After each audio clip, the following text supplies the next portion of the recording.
Hi என் சொந்தங்களே, ஒரு கிண்ணம் பாசிப்பயிறு எடுத்து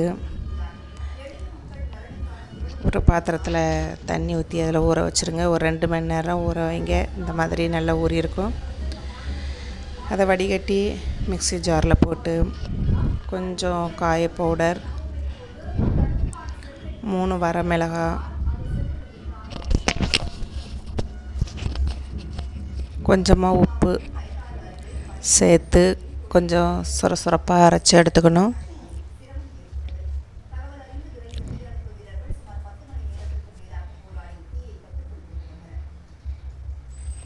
அதை ஒரு பாத்திரத்தில் கொட்டி குட்டி குட்டி உருண்டையாக பிடிக்கணும். ஒரே சைஸ் உருண்டையாக பிடிச்சி இட்லி தட்டில் வச்சு வேக வச்சுருங்க.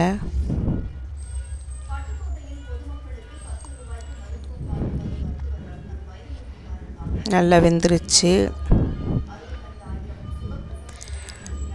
ஒரு சின்ன சைஸ் நெல்லிக்காய் சைஸ்க்கு புளி எடுத்து கரைச்சிக்கலாம். ஒரு கடாயில் ஆயில் எதுவும் இல்லாமல் அந்த புளி தண்ணியை வடிகட்டி ஊற்றிட்டு குழம்பு பொடி, கொஞ்சமாக உப்பு, கறிவேப்பிலை, தக்காளி,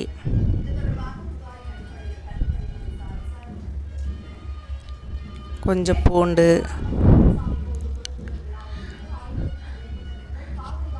துவரம்பருப்பு ஒரு 4 டீஸ்பூன் அதை வேக வச்சு நல்லா மசிச்சு அதையும் இந்த மசாலா கூட சேர்த்து கொதிக்க விடணும்.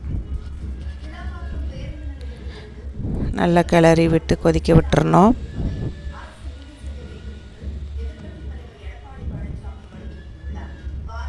அது கூட பாசிப்பருப்பு, அந்த உருண்டை வேக வச்ச உருண்டையும் சேர்த்துக்கலாம். அதை நல்லா கொதிக்க விட்டிங்கன்னா இப்போ சுவையான பாசிப்பருப்பு கோலா ரசம் ரெடி ஆயிருச்சு. இனி சாப்பிடலாம். ரொம்ப ஹெல்த்தியானது. ட்ரை பண்ணி பாருங்கள், உங்களுக்கு கண்டிப்பாக பிடிக்கும். இந்த வீடியோ பிடிச்சிருந்தா மறக்காமல் சப்ஸ்கிரைப் பண்ணுங்கள், லைக் பண்ணுங்கள், கமெண்ட் பண்ணுங்கள், ஷேர் பண்ணுங்கள். Thank you so much.